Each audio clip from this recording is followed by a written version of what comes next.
color. It's all relative. In the last episode, I mentioned that color can be separated into three components: hue, saturation, and lightness. We saw that lightness carries the most important information in a typical photograph. In this episode, we're going to focus on saturation. Any graphic arts software application will allow us to work separately with individual color components. The example here is the Photoshop color picker. I mentioned in the previous episode, Photoshop uses brightness instead of lightness, and for digital photography, we're really talking about the same thing. It's a distinction without meaning. This is the color picker from Corel Painter. I like this color picker a lot better than the Photoshop color picker because you can select the hue from the outer ring and then the combination for saturation and value from the inner triangle. Corel Painter uses HSV, and again, as far as we're concerned, value, lightness, and brightness mean the same thing. We already know that for a digital photographer, the most important value for any color is its lightness. That's not to say that saturation or hue are unimportant. They're critical to any pleasing color photograph, and we'll definitely see that in this episode and the next. But for the next few moments, our focus is going to be on saturation. What is saturation? If there is one component of color that gets many different definitions when you read about color theory, it's the definition for saturation. Some say it's the purity of the color. Then they assume that you know what pure color means, because they don't tell you. Others will say saturation measures how vibrant a color appears. Neither of those definitions would please a color engineer.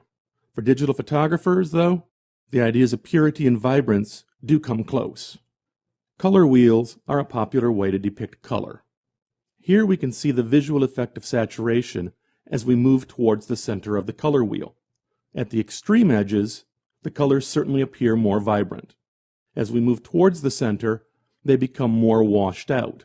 At the center, they become white. The visual effect of hue is seen at the edge of the color wheel, as we rotate around the color wheel. But there's a problem with this color wheel that we see in front of us here. What about black? You might find it easier to think about the relationships between hue, saturation, and lightness with a pair of inverted color cones, which I'll refer to as a color diamond. Now, if we look back at our color wheel, we can see that we're looking from the center of the color diamond towards the white end. There's another visual feature I like about the color diamond. It better demonstrates the reduced impact of both hue and saturation as we move towards pure white or pure black. Above the middle of the diamond, in the upper cone, we get tints. When you mix white with a hue, you get a tint. Below the middle, in the bottom cone, when we mix a color with black, we get a shade.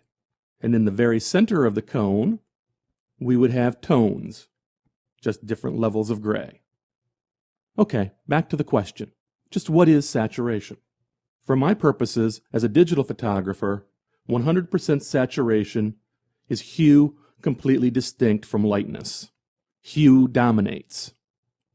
We can flip that around and say 0% saturation is lightness completely distinct from hue.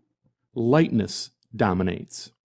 Take the color wheel we've been looking at and set the color values to 0% saturation, and all we're left with is tones. Hue has no effect. When digital photographers refer to desaturation, they mean setting the saturation for colors to 0%. The same holds true for our color diamond. When we adjust saturation, we can change the visual relationships between colors. We can indeed make our colors appear more vibrant. We can add some wow factor to our photographs. It would indeed be nice if we could work separately with hue, saturation, and lightness. Here's the problem. The traditional color models we work with as digital photographers don't cleanly separate hue, saturation, and lightness. It's really, really hard to predict the effect on saturation when we make a change to individual RGB values. The only exception is when we set those three values to be the same. Then we end up with some form of gray. The same is true for predicting saturation effects when we make a change to individual CMYK channels. You might conclude that the black channel controls saturation with the CMYK color model.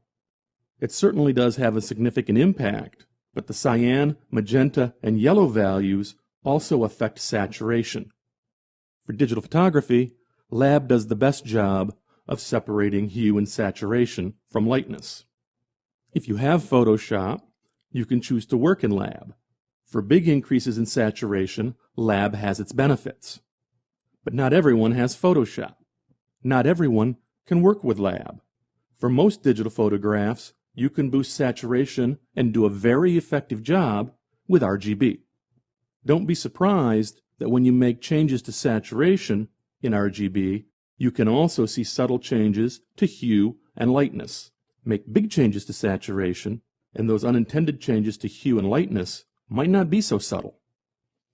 It's important to keep in mind that saturation is relative. So far, we've treated saturation like a painter. Painters select colors, in part based on their saturation, and then they brush them in. Saturation, just like lightness, is relative to the subject, to the light source, the media we use, and to the observer. In this case, I simulated sunset lighting. A cooler light source with the same subject and the same observer, and the perceived color changes. Use a bright floodlight, and again, we can see that color is relative, and that includes our perception of saturation. Here's a more balanced lighting effect. In each of these examples, the same color fill was used for the text, just the lighting effects varied. And here we can even see two different lighting effects side by side. Here's a portion of a daisy under rather cool light. The petals are at or near 100% saturation, the leaves at or near 77% saturation. If we make a large boost in saturation to the entire photograph, the petals can't get any more saturated. The leaves can. So any global change to saturation is going to alter the visual relationship between the petals of the daisy and its leaves. Where colors are already bright and highly saturated, we can lose detail. We can easily restrict where saturation changes are applied with the Photoshop hue saturation dialog. And we can even use a saturation mask for more targeted adjustments to saturation. And we'll be talking more about that in a later episode. Here we have a photograph that's rather flat and dull. It could definitely benefit from some adjustments to color cast, tone, and color, particularly saturation. Here's the result after making those changes. The saturation boost to the reds focuses the eye on the boathouse. That's what grabs our attention. And then after that, the eye moves to the autumn foliage, to the yellows and the greens. In this case, the saturation adjustments were targeted. There was no overall saturation adjustment. The reds were boosted by 20, the yellows by 10, and the greens by 20. Now, it's certainly possible to boost the saturation even further. In this case, as we can see here, we boosted them overall an additional 40. That's on top of the previous adjustments. So on top of the targeted adjustments, we've now made a global adjustment that boosts the saturation even further. And instead of 40, we could go to 75. Now, you might like this colorful version of the photograph, but the important thing to note is that if we zoom in on the photograph, we can see that the saturation boost here is destroying important photographic detail. The colors begin to take on a smeary look. This is with just the targeted adjustments. Lots of photographic detail. We can change saturation levels, boosting it here and reducing it there selectively, and thereby alter the visual relationships in our photographs, make them more interesting. I'm Glenn Mitchell with the Lights Right Studio. Cheers.